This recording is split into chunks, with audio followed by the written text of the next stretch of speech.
Hi, Erin Frame with Social Real Estate AZ, here today with...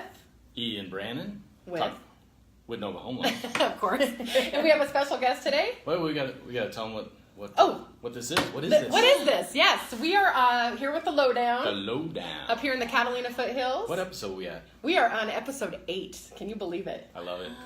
2 months for the content already. I'm going to copy 2 months for the content already. Because I'm Erin Frame. Two-time. Erin two-time Frame. And today we have a very special guest. Carla Weber. And the title of this episode is Underwriter? Who dat? That was Ian's idea.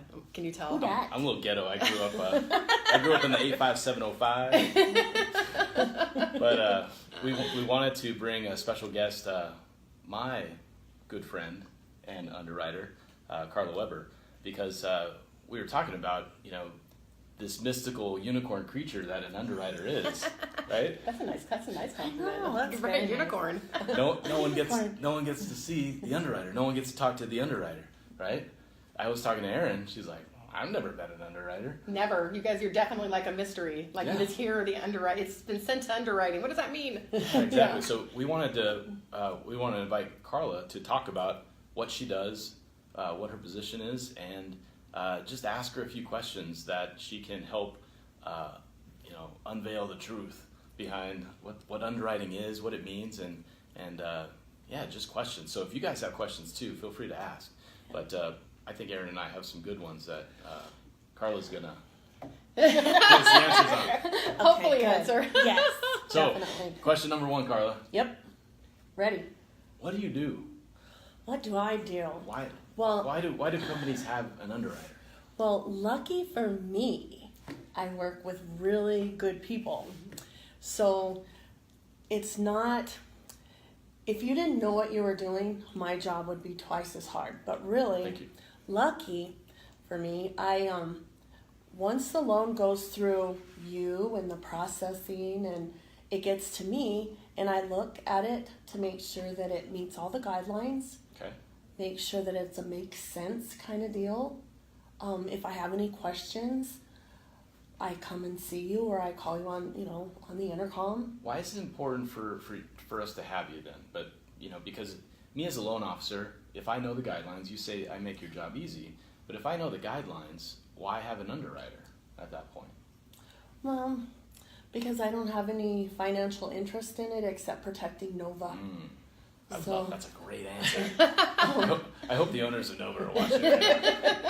That's my job, is to protect. So essentially, you're an auditor. Yeah. You're checks and balances for Absolutely. people who make commissions and have a financial interest in getting that loan closed. Exactly. Right.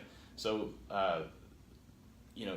when I think of an underwriter, I've used this term in the past, and I slapped myself on the hand recently for not recently, but in my past I've done this. Someone said, what's wrong with the loan? And I said, oh, the underwriter. Dun dun dun. Yeah. Right? That mean old underwriter. You really don't look scary like I thought you were going to, by the way. Yeah.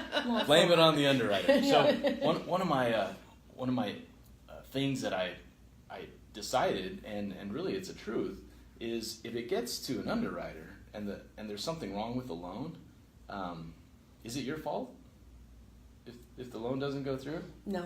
Whose fault is it? Your fault. Yeah. My fault. Yeah, but what is your close ratio? You always tell me that you're By the time it gets to underwriting, 97%. Yeah, that doesn't happen. Yeah. But the point here is, the guidelines exist before it gets to underwriting. Right. Right. So, in my opinion, it's the loan officer's job to make sure they understand the guidelines, and so that when it does get to underwriting, there are no questions, there are no fallout. And I said 97%. I didn't say 100, which means I'm human, right? I made a mistake on a transaction a couple months ago, and I owned up to it, transferred it to another company, a buddy of mine that works at Sun Street, and they were able to get it done. But nonetheless, the loan officers are the ones that are responsible for making sure that a loan closes or not the underwriter. Right. The underwriter is just doing their job by having checks and balances. Right. I have a quick question. Aaron. Okay, so when it comes to underwriting, like how quickly does a file go to underwriting?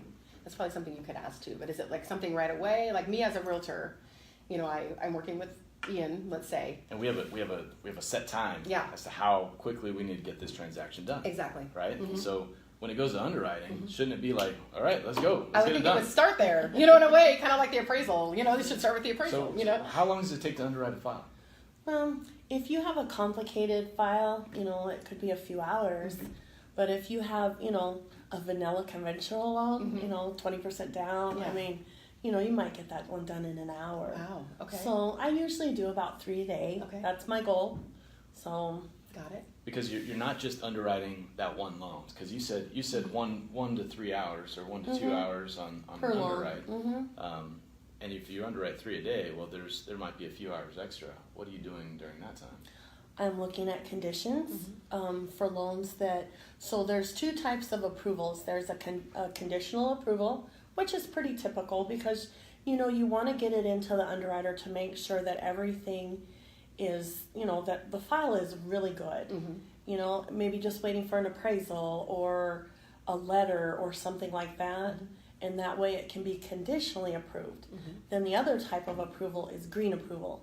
That's when it goes straight off my desk. Oh, That's wow, the one, okay. Those are the ones we hope for. Yeah. We love those. Yeah. Is there kind of a percentage, do you think, that you see like more? Oh, I hear conditional a lot. yeah, and that's more typical because you want to get everything done as much as possible before, if you're going to have any trouble, it's going to be in the body of the underwrite, not usually the appraisal. So we might submit a loan to underwriting before the appraisal comes in. Yeah. Then the appraisal is now a condition. The condition. of the Okay. approval. I got it. Yeah. So it's when we submit to underwriting, it's all dependent upon when the file needs to close, right? If we have a short time frame to close that transaction, we might submit the loan way up front to expecting a conditional approval. So now we have time to collect those conditions while we're waiting on the appraisal too. Got it. Yeah. Okay. So it's a balancing act on our end. Got it. But Carla, what time of the month would you say you're the busiest and least busiest?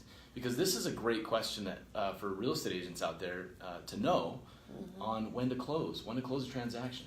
Because if you're busier sometimes of the month and not busy at all other times of the month, well, that's the time that I want to submit my files to. Absolutely. Exactly. Right? The first of the month, of course, is less busy. The end of the month, I'd say the 3rd week of the month is the busiest for me Okay. because that's when, you'll have to meet all of your dates Right. to have to me by the 3rd week of the month. So I think what she's saying is a lot of people try and close by the end of the month, Right. making the 3rd week of the month her busiest. And then when everyone closes, that 1st week of the next month, it's like crickets, right? Right. I remember a couple months ago I submitted a file to Carla on the 1st day of the month, and we got final approval, green approval, within 3 hours that same morning, right? Yay. So we submitted it on the 1st. Yeah. We got final approval on the 1st, and we were 2 weeks ahead of our closing date Yeah. because, man, if you guys can set your closing dates in the 2nd week of the month, you're gonna be surprised how quickly those loans can close. Okay. Yep. Perfect. Any other questions, Erin? I don't think so. That was my it's nice to see you in person and just a general idea of what you do, because I know that it is a little bit, I just hear it's going to underwriting and my heart starts, because I don't know, you know what I mean? And then it comes out and you're like, okay, made it out of underwriting. Okay, we can celebrate, Breathe again. Yeah, I have a little office back in the corner. And, she does have an office back in the corner. I do. We don't put her up front because we don't want her to get bothered by clients coming in. Yeah. That's why she's in the back for no other reason than that. I do have sorry, go ahead. But I wanted to make a point about that. Not all mortgage companies have underwriters on site. So, there's a lot of good local companies here in town. I mentioned Sun Street earlier. I believe VIP, Guild, they have Nova, of course. We have underwriters at our branch locations. Summit. And that's so huge. Yeah, James Mendenhall did a file for you that way. That is so important, guys, to work with a company like some of those that I mentioned who have underwriters on site, because that gives the loan officer tools and the power to get their questions answered at the beginning. Mm-hmm.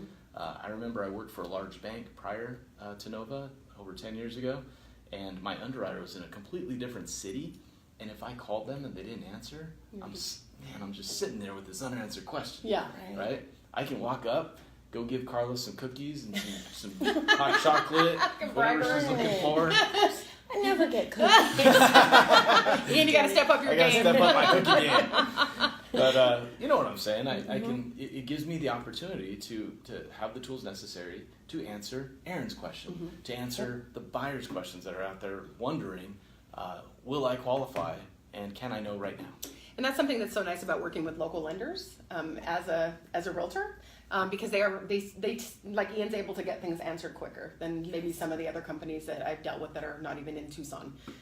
It gets a little frustrating, you know. So obviously that goes back to relationship building with your lender. Yeah, one of our first episodes was talking about the team. Yeah, the team. building. That's right. Yeah. All right. So I think this is amazing. Sarah Vega says thumbs up. She's watching us right now.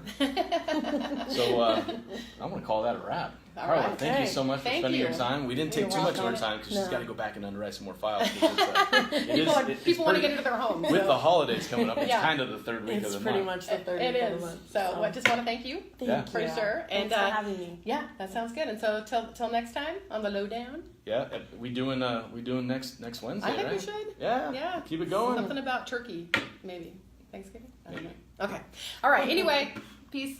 Bye. Peace out. So.